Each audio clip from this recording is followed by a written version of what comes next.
radiyo Impara ivugira ku murongo wa metero 16 kilohertz 17540. Ibiganiro byacu byumvikana buri munsi mu Rwanda kuva saa 1 kugeza saa 2 za nimugoroba. Twumvikana kandi no mu bihugu byo mu karere k'ibiyaga bigari. Radiyo Impara bagezeho amakuru avugwa mu Rwanda, mu karere k'ibiyaga bigari, muri Afurika no ku isi. Inabagezaho ibiganiro bitandukanye bishishikariza abatwumva gushyira hamwe tukubaka igihugu gifite umuco kandi kireba abanyarwanda twese, kizira ivangura iryo ari ryo ryose kandi gihanira amahoro ya buri wese.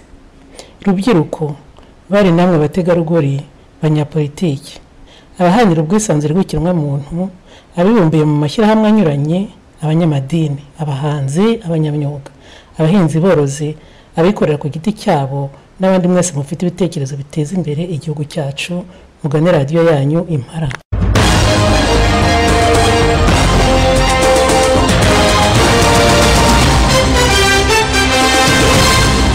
Umunsi rero radiyo Impara ikagiranye ikiganiro n'umwe mu banyepolitike, akaba ari umukomiseri mu ishyaka rya RDI Rwanda Rwiza, akaba yitwa Uwineza Vincent, akaba ari komiseri muri Afrika y'Amajyepfo, no kuvuga mu bihugu bya Afrika y'Amajyepfo, akaba ari komiseri w'ishyaka rya RDI Rwanda Rwiza muri Afrika y'Amajyepfo.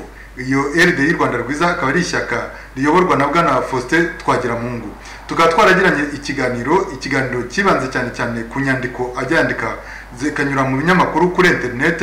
Akaba ikiganiro turi burebeho cyane turareba kimwe mu bika by'ibyo yanditse, tukaba turi burebe ikibazo cyerekeranye n'ubumwe n'ubwiyunge mu Rwanda. Ese umwe n'ubwiyunge mu Rwanda bwagezweho? Ese nimba butaragezweho biterwa n'iki? Ese byifashe bite? Ese ishyaka RDI Rwanda Rwiza ryo riteganya iki, ribibona rite? Ibyo byose akaba ari bimwe mu bibazo twaganiriye, twagiye twunguranaho ibitekerezo mu kiganiro twagiranye. Bwana Vincent, murakomeye? Muraho Bwana Faustin, ni namwe murakomeye?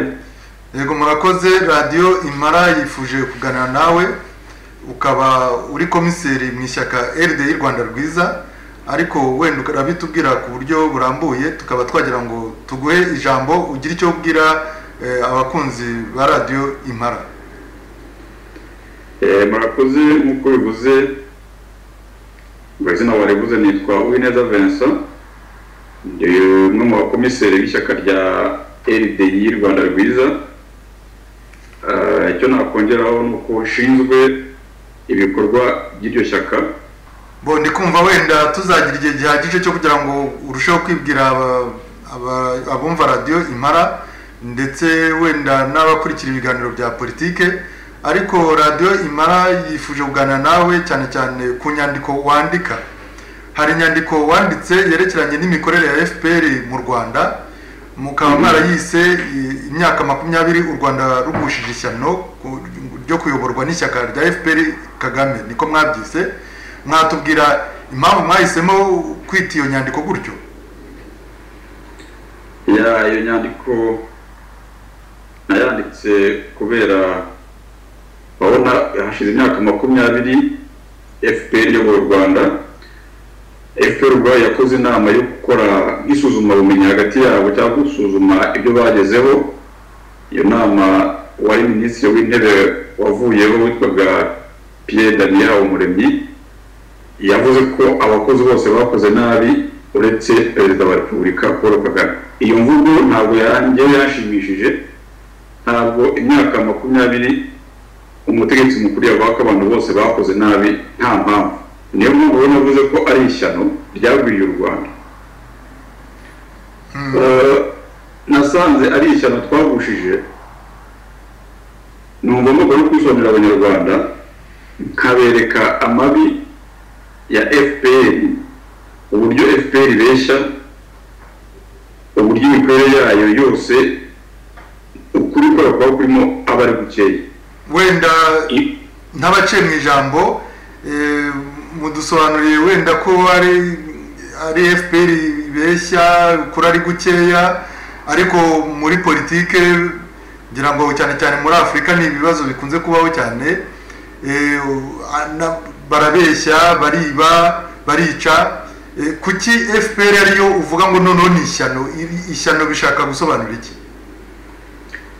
Reka ngusobanurire icyo ijambo ishyano rivuga iwacu. Ubusanzwe ijambo ishyano gisobanura ibyago bidasanzwe, ibyago biteye ubwoba twageranya n'amahano. Ubwo ni uburyo bumwe. Uburyo bwa kabiri nanone ijambo ishyano mu Kinyarwanda turikoresha dushaka kuvuga ibintu byinshi cyane udashobora gucunga, bikaza niba ukeneye ibintu runaka, ukeneye na nk'umucanga wo kubaka, bakuzana umucanga mwinshi cyane udashobora kubona n'aho ubika, ukavuga ngo ni ishyano ryose. Iyo byagiye mu ijambo ishyano rero biba byafashe inyito mbi. Kugusha ishyano ni ukubwirwa n'ibyago bibi cyane biza ari simusiga, udashobora, wabishaka utabishaka, byanze kugomba gusigira ubumuga. Kera bakundaga kuvuga ngo macinya, mu Rwanda kera indwara macinya itaragera imiti yaje ubu nayo yari indwara mbi. Iyo urebye rero imikorere yo kuvuga ngo abantu bose mu gihugu bakora nabi, uretse umuntu imyaka 20 igashira, ni ukuri ko bari kugushushano ibyo biramutse ari byo nibyo kwamagana. Nicyo nahereye no wenda hagataho se dushatse kumvikanisha washaka kuko wabivuze uriya wari minisitiri w'intebe Habumuremyi, ngira ngo yakuweho uretse ko hatavuzwe impamvu. Utekereza ko FPR yaba yaratekereje mu mutwe wayo ko Habumuremyi yahitutse ko yavuze ko bose bakoze nabi uretse perezida wa Repubulika gusa? Iyo urebye imikorere ya FPR biragoye kumenya nimba Habumuremyi yarabivuze atabyumvikanyeho na perezida wa Repubulika Paul Kagame, cyangwa se nimba yarabivuze arika initiative ajya ngo yerekane ko yashoboye kureba imikorere. Ariko mu magambo make FPR ubwayo ni umutwaro ku Banyarwanda. N'umuto mu Gifaransa juge ni wa mutambiko bashyira hejuru ku gitugu cy'inka, inka zihinga kugira ngo zigumye zikurura imashini ihinga zegeranye. Burya ibiremereye cyane. FPR rero ni umutwaro ku Banyarwanda. Kubera iki? Iruhekura buri munsi. Niba ari umutegetsi avuze ko abakozi bose bakoze nabi, ko bakora umuntu wavuga ko akora neza, ubwo aherutse kwivugira ati nzajya mbarasa ku mugaragaro. Perezida Paul Kagame yarabivuze ko azajya arasa Abanyarwanda ku mugaragaro. Ugatinyuka kuvuga ngo umuntu akora neza. Ni gute se tuvuga ko FPR yabereye Abanyarwanda ishyano? Wagusha ishyano rero wabwiwe n'ibyago bidasanzwe. Mu yandi magambo, muri myaka 20 wari kuduha komisiyo ikwiye gusuzuma neza imikorere ya FPR. Iyo komisiyo itabogamye niyo yari kuduha igisubizo mbere y'uko uriya minisitiri avuga ariya magambo. Iyo komisiyo rero muri yashoboka kubera FPR pari kumeze, ariko amaherezo uko mbona ibintu iriya komisiyo igomba kuzajyaho. Ntabwo abantu batageze kuri 500 bakomeza kunyunyuza imiti y'abandi barenga 10 miliyoni ngo hanyuma dukomeze twihangane, dukomeze duceceke. Ubwo rero tukomeje tugiye nko ku nyandiko zawe, tujye mu by'ukuri mu byo wanditse. Ndahera kuko wanditse byinshi kuri iyi ngingo, ariko ndahera ku ngingo ya mbere uyu munsi dusuzumaho, nuko wavuze ku kibazo cyerekeranye n'ubumwe n'ubwiyunge. Kuri icyo kibazo cy'ubumwe n'ubwiyunge wavuze ko mu Rwanda mu by'ukuri nta bumwe n'ubwiyunge buragerwaho. Mubona icyo kibazo giterwa n'iki kugira ngo mu Rwanda nta ubumwe n'ubwiyunge bube butaragerwaho mu by'ukuri? Nk'uko ubivuze tugarutse ku nyandiko nazanditse bereye kuri gahunda FPR yihaye iza mu Rwanda yarimo amahame 9. Ihame rya mbere baryise gusana no kumbatira umwe bw'Abanyarwanda. Gufatikana mu kwandika ibintu ntabwo nakinaga. Ingingo y'ubumwe n'ubwiyunge ntishobora kuzagerwaho na rimwe,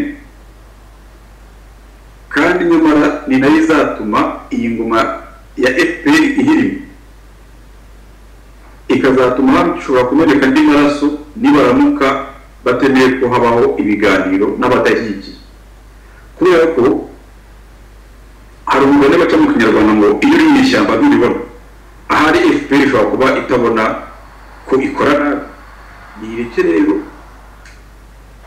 abatari mu ishyamba ryayo, abari hanze y'imikorere ya FPR bari mu yandi mashyaka bafite ibindi bitekerezo baganire ku cyagirira neza abanyarwanda. FPR ntikozwa ukuri, nta butabera igira, ntituma abanyarwanda binyagambura cyangwa se ngo bisanzure. Ibintu birakomeza kumera nabi kubera ko abanyarwanda babanye barebana ayibu. Bideze mu giturage usanga za DMI barya abasirikare ba nkuko bavugwa na ba Perezida Kagame ntabwo arabyo bindo mu giturage bumviriza abaturage, bigatuma abaturage badashobora kwinyagamo. Iyo babumvirije utwo bavuga baragenda bakajya gutanga raporo hejuru kugira ngo babone bongererwa amapeti, babone udufaranga tundi babongere. N'ibyo gusa n'ukutumva n'umunwa wo kubeshyira umuturage. Umuturage rero azi ko icyo kibazo gifite, bigatuma ahora yigengesereye kuri we no kuri mugenzi we. Wenda n'abanyuze mu ijambo gatoya nuko muri ibi byo gucunga abaturage, muri ibyo gutera ubwoba abaturage, hari ibyo bita DMI, wenda umuturage ntashobora kubyumva ariko bazanye umutwe witwa DASO. Uwo mutwe ukaba warasimbuwe bitaga Local Defense, hakaba hari abasirikari birirwa banyanyagiye hirya no hino, hakaba hari abana basigaye bafite amatelefone yo kurega abantu bavuze nabi Kagame. Ibyo byose akaba ari ibintu bigaragara mu giturage. Ese nyine wenda nakunyuze mu ijambo gato kwa kugira ngo usobanure ku icyo kibazo, icyo ngicyo wowe ukibona ko ari cyo gituma abaturage ubumwe n'ubwenge budahari, abaturage barebana y'ingwe? Hari byinshi bigaragara ko ubumwe n'ubwenge budahari, wenda turaza kubigeraho, ariko kw'icyo ugarutseho kizo za DASO, abantu bari mu giturage bitwaje intwaro bagira bate, cyangwa ndi kubona ko ikindi kimenyetso kuko Rwanda ubu nta ntambara turimo. None niba ko ubumwe n'ubwenge buhari, abo bantu baragata mu giturage kubera iki? Kuki batagira ngo babe mu nkambi, ko abasirikare tuzi ko baba mu nkambi bakagira gahunda za gisirikare zibabereye, bagasohokamo kuri gahunda zizwi bagiye gufasha abaturage cyangwa mu bindi bibazo leta yapanze? Kubera iki abo ngabo bajagata mu giturage? Izo za Local Defense zabagamo, izo za DASO bose ku Rwanda rutari mu ntambara barakora mwiki? Nuko bazi ko nta mutekano, nta bwumvikane buhari, bene hirya gakeya kubera ya mikorere mibi ya FPR, abaturage bahita bagatanya bavuga ati turarambiwe. Babarimo rero kugira ngo bababuze guhumeka. Aho ngabo rwose uhavuze ukuri.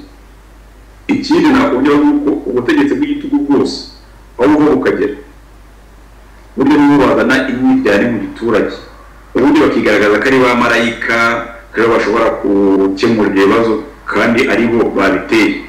Bimwe byo mu Gifaransa diviser pour régner.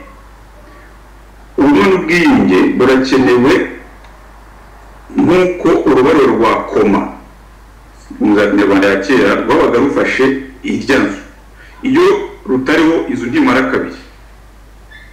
Mu Rwanda rero nta bumwe buhari, niyo mpamvu abo bose uvuze haruguru birirwa mu giturage basagasiye kugira ngo umukuru wa FPR abone uko agenda abeshya hanze mu Rwanda ibintu bimeze neza, kandi mu by'ukuri nta kigenda.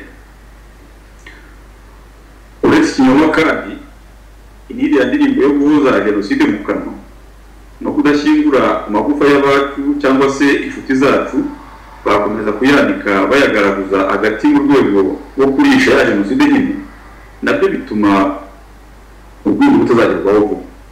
Iyo butagezweho rero FPR niyo ikomeza kubyungukiramo, kuko ririya shyaka byamaze kugaragara ko rikorera mu nduru gusa. Iyo nta nduru, iyo nta byacitse yabonetse, iyo nta bidugara kugira ngo Rome for abone ibajya gusobanura hanze twari guhosha ingururu, FPR nta kazi bifite. Bagomba gukora uko bashoboye rero bakabona icyo bakora. Muri make navuga ko FPR ni ishyaka ry'ingururu. Sinzi nimba nabugushuje. Wenda angaha hari akantu gatoya, iyo muvuze ngo FPR ni ishyaka ry'imvururu, umuntu ashobora kwibaza atese ko ahubwo nyine bafite izo za DASO, izo za Local Defense, izo za DMI, abo basirikare banyanyagiye hirya no hino bataba mu bigo. Umuntu yavuga ko wenda nta mvururu zihari, kuko nyine hari abo bantu bacekesha abaturage, kuko no mu Rwanda ikimaze kugaragara nuko nta muturage uvugana n'undi. Umuntu wese ubu bamwise mine, n'umubyeyi akita umwana we ngo ni mine. Baba bari kumva amakuru, ntihagire umuntu n'umwe uvuga ati aya makuru ni meza cyangwa ni mabi, kuko avuga ati buriya ku ruhande uriya mwana wanjye wabona ari mine, wabona anturikanye. Nkaba mvuga ni akantu ko kuvuga ko FPR ari ishyaka ry'imvururu, we umuntu yagasobanura neza kurushaho. Icyo nagasobanura kurushaho ni ko u Rwanda ruri mu bihugu bya ONU, mu miryango mpuzamahanga itandukanye. Hari amategeko mpuzamahanga u Rwanda rugomba gukurikiza cyangwa se kwiga. Nawe umunyamakuru, nta handi ku isi tuzi abasirikare babishyize mu bundi buryo abasirikare basanzwe, abandi biyita imitwe ya gisirikare, inkeragutabara, za daso, nta handi tuzi baba bajagata mu giturage. None se nyine ko tuzi ko bagomba kuba mu bigo bya gisirikare, mu bigo byabugenewe, bamara iki mu giturage? Baramutse bavuyemo bakurikiza amategeko mpuzamahanga aho bagomba kuba, hanyuma FPR bakomeza gukora kwa kundi kwayo ku kinyoma, byanze bikunze imvuru zikazizamuka kugira ngo baziyishire babanyangiza mu giturage. Kuvuga hari amategeko bica kugira ngo bayishire zirya mvuru. Muri make nuko nakubwira. Ikindi, burya mu Rwanda umutekano nawo unagaragara mu gifu. Mu Rwanda abantu barashonje. Amaraporo menshi yarabivuze ko mu Rwanda hari inzara, hari impuguke mu kwiga iby'amakimbirane zanavuze ko ibibazo biri mu Rwanda biramutse bidaboneye igisubizo byakongera bigaturika, kandi bigaterwa n'iki? Bigaterwa n'uko abantu bashonjeshejwe na FPR, nubwo FPR ikaba idashaka yuko ikibazo yateye kivugwa cyangwa se kijyanwa mu nkiko. Ugasanga rero ubumwe bwacu bumeze nk'isahani y'idongo, igihe cyose yahura n'ikindi kintu ihita iturika. Hakurikijwe amategeko, abashinzwe umutekano bakagira inkambi babarizwamo, bakayaka abaturage bakisanzura, FPR bakomeza gukora uko ikora. Mu Rwanda nta muto washira bidaturitse. Ntishobora no guhindura imikorere yayo kuko ari ishyaka ry'imvururu. Birumvikana aho rwose, ndi kumva humvikana. Ahubwo warunambaje n'ikibazo ngo nuko narimba umwanya kujya wenda mu gisobanuro kurushaho. Warumbaje ati nk'umunyamakuru hari ahandi uzi ingabo ziba mu giturage zijagata zireba umuturage. Icyakora nkurikije ibyo nzi, hari henshi hari igitugu no muri Korea n'ahandi, ariko ibiba mu Rwanda ngewe ndi umunyarwanda, uko nabibonye uko mbizi, nabigereranya n'ibintu nabonye nize mu mateka n'ubu bigaragara mu mafilime byo mu gihugu cy'Uburusiya byakozwe n'umugabo witwa Staline. Niwe wari ufite ingabo zanyanyagiraga hirya no hino mu gihugu, zikagenda zumva abantu bavuga nabi ubutegetsi, zigabwira abana bagashinja basi ibinyoma, bagahita babaca imitwe, bagacira imanza abantu bakeka yuko batavuga neza leta, imanza zifite bagahita babica. Ndetse bikabana n'ubu ibyo bintu byabaye ku butegetsi bwa Staline, n'ubu bigifite ingaruka mu gihugu cya Ukraine. Muzi ko yari igice kimwe cy'Uburusiya, Staline akaba Ukraine ari igice cyera cyane. Ariko mu gihe cya Staline yaravuze ati abaturage kubera kweza bazagera aho babona ibyo kurya bahage, bajye basuzugura ndetse bazagere n'ubwo banyivumburaho. Staline ashyiraho uburyo bw'uko imyaka yose izajya ikoranyirizwa hamwe, abaturage bakarya kimwe, bakambara kimwe, ushatse gukora ibitari ibyo bakaba bagomba kumuhana. Icyo gihe bohereje abasirikari, bohereza abasirikari bakajya gusaka mu mazu umuntu waba warahishe imyaka, kuko imyaka yose yasarurirwaga hamwe. Abaturage bo muri Ukraine kuko bezaga imyaka yabo barayifashe yose, abaturage bakajya banyaga ya myaka, kugeza igihe abaturage bo muri Ukraine bagize inzara, hapfa miliyoni 7 z'abaturage bo muri Ukraine. Hapfuye miliyoni 7. Icyo gihe miliyoni 7 zimaze gupfa, Staline atanga itegeko bica abantu bose bashinzwe iby'ubukungu mu gihugu, bahereye ku wari ushinzwe iby'imisoro, bavuga ngo ko abo bantu bapfuye ngo kubera ngo bashatse gusabota politike ya Staline. urukumva nyamara byose yarabipanze avuga ati bari abaturage niba basonzeshe ejo batazanyivumburaho. Iyo ndebye riba mu Rwanda nkabona nk'ibyerekeranye n'ibyo bita mituweli, nkareba ukuntu bikorwa, nkabona ukuntu abasirikare local defense za daso za demayi ukuntu bajya kwaka abaturage bagafata amatungo yabo bakajya kuyagurisha ngo nibashake za mituweli. Nkabona ukuntu leta itegeka abaturage ngo nibahinge igihingwa kimwe, nkareba ukuntu abanyarwanda ubu barwaye bwaki, abana bashonje bananutse bagiye gupfa. Ngahita mbona iyo politike ubu ngubu ikorwa mu Rwanda ariyo yakorwaga muri icyo gihe cyo mu Burusiya, ari aho ngaho bayikopeye kugira ngo abaturage batagira akabaraga bakaba bakivumbura ku butegetsi. Icyo ni igisubizo natangaga ku kibazo naye mwari mumbajije, ariko nkagira ngo nongereho noneho ku buryo bwanyu muratubwiye murabisobanuye neza uburyo bw'ubumwe n'ubwiyunge, ibyo by'iterabwoba, ariko hari ikintu kibaho kigenda kigaragara. Kagame yagiye mu mahanga, yakoresheje ngwino ndebe, yakoresheje bya bindi bajya bitwa Rwanda Day, bagiye kubyina ahavuga hose aravuga ati abanyarwanda twariyunze, twarishimye, tumeze neza, ubumwe n'ubwiyunge buri mu Rwanda. Watanga ibimenyetso bifatika ukabadodora kimwe bibiri, ibimenyetso bifatika yaba umunyarwanda yaba umunyamahanga bigaragaza ko mu Rwanda nta bumwe n'ubwiyunge buhari? Urakoze kuri icyo kibazo. Mbere y'uko gusubiza kambana gushimire uko warushumije utanga ingero zo muri Ukraine n'ahandi, nkaba njya mubwire ni ahari ituzabona umwanya uko ziriya nyandiko nanditse ni nyinshi, ni 9 ku mahame yose ya FPR, tukazabona umwanya ubutaha tukajya tuganira ingingo ku yindi, byinshi bigiye birimo dushobora kuzabigarukaho.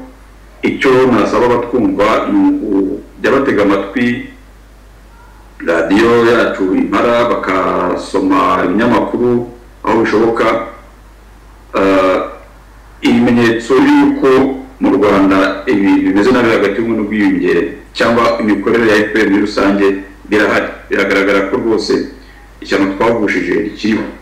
Ku kibazo rero uvuze uti hari ingero natanga zifatika y'uko nta bumwe n'ubwiyunge buhari, ingero ni nyinshi, buri wese aba zifite, ziba zinagaragara, ndetse na nyakubahwa Perezida wa Repubulika Paul Kagame ubwe inyinshi arazitanga, nk'uko wavuze amakuru za Rwanda Day. Ese kuki atazikorera mu Rwanda akazijyana hanze? Icyo nacyo ni ikindi kibazo, ariko reka musubize. Ndaguha ingingo zigeze nko kuri 5 cyangwa 6.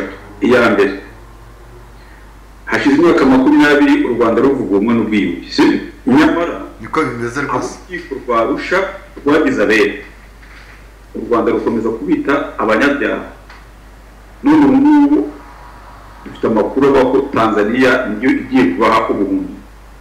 U Rwanda rwareze abantu bafatisha mu rukiko rwa Arusha ko bafite ibyaha bya jenoside. Urukiko rwashyiriweho na Loni rubyumvikanye mu Rwanda, urukiko rwemewe rufite abahanga b'inzobere baciye abantu imanza basanze abantu ari abere. None kuki abantu batagaruka mu Rwanda? U Rwanda rwo mu nabe sabere kandi barabaye abere, nabo ubwo n'ubwo ko bafite ubwoba bwo kuja muri ya Rwanda. Tanzania igiye kuba ubuhungiro. Icyo ni kimwe. Cya kabiri, tujya muri gacaca hariya mu Rwanda.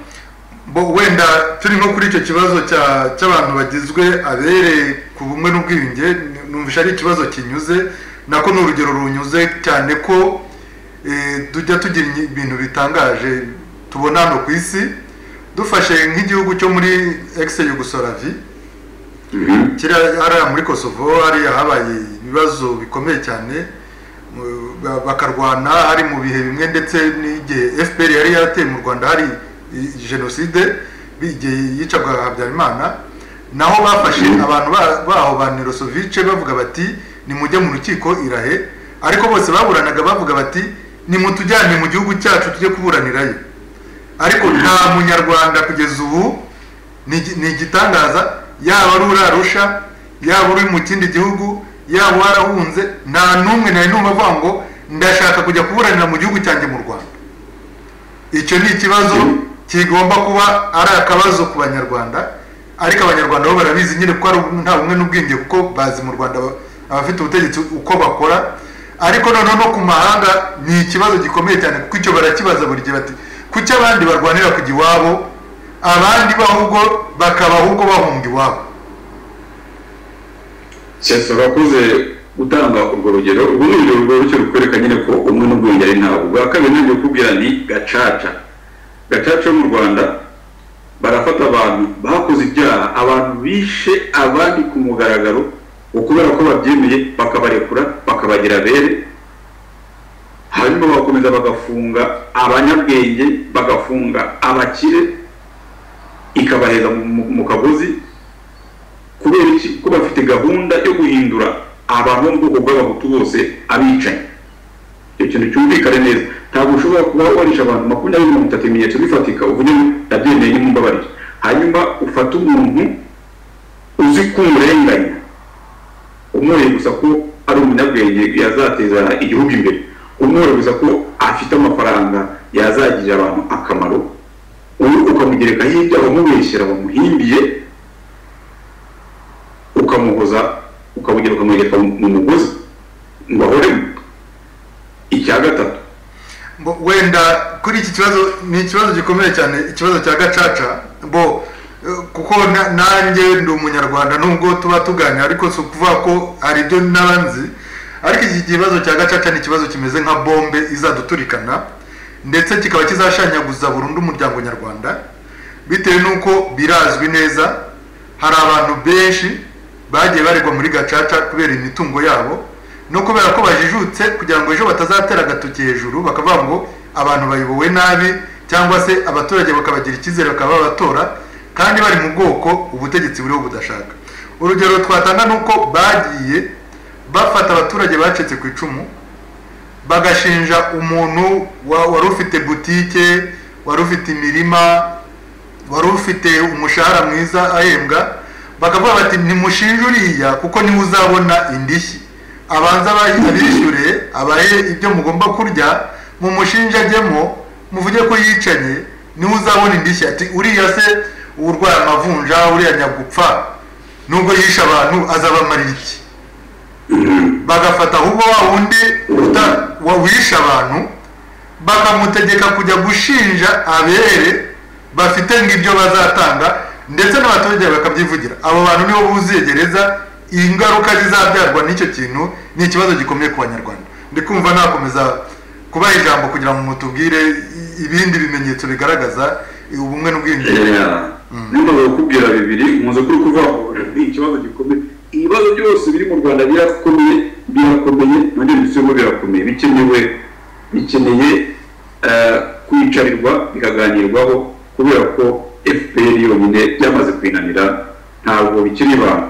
Icya gatatu nakubwira nuko byo mu Rwanda ivangura moko iragaragara muri byose, iragaragara mu gisirikare, iragaragara mu kazi.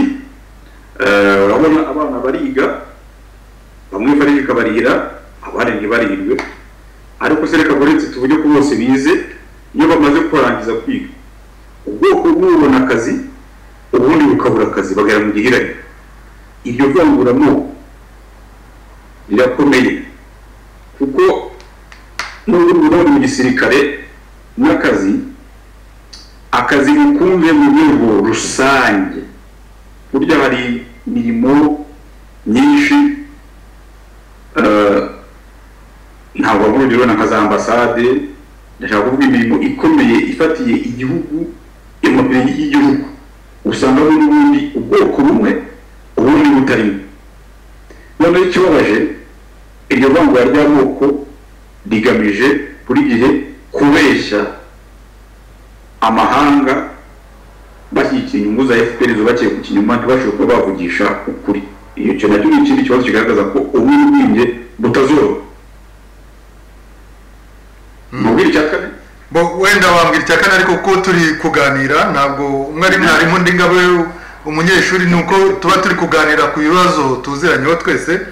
Wenda muvuze no kuri iki kibazo cy'ivangura mu kazi, ivangura bwoko, ivangura ry'ubwoko riri mu Rwanda. Nge hari urugero nabonye muzi ko televiziyo y'u Rwanda igaragara kuri internet.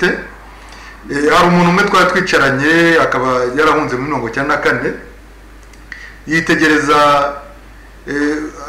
abavugaga amakuru kuri televiziyo n'abaturage babazwaga byose aritegereza noneho arabaza atese kuko twari turi kumwe n'umuntu wari uvuye mu Rwanda vuba atese mu by'ukuri mu Rwanda nta muhutu ukibamo kuki televiziyo yose ndebye mbonye ari abatutsi gusa nta muhutu ukiba mu Rwanda wari uvuye mu Rwanda niba mushubije aramubwira ati hari imirimo umuhutu atemerewe gukandagiza mu ikirenge nuvuga ngo nk'imirimo y'abantu bayobora ba mukerarugendo ibonana n'umunyamahanga nta muhutu yemerewe kugira ngo ejo mu Rwanda uwo muhutu atazajya burya agahura n'umunyamahanga akamubwira ko abahutu bashize ko bamerewe nabi ni ukuvuga ngo akazi kose umuntu azahuramo n'umunyamahanga umuhutu gukandagiza mu ikirenge keretse nyine wajijishije ufite wenda urugingo rujya kumera nk'urw'abatutsi akanyorobera akageramo ariko ni ibintu bikomeye cyane imirimo y'itangazamakuru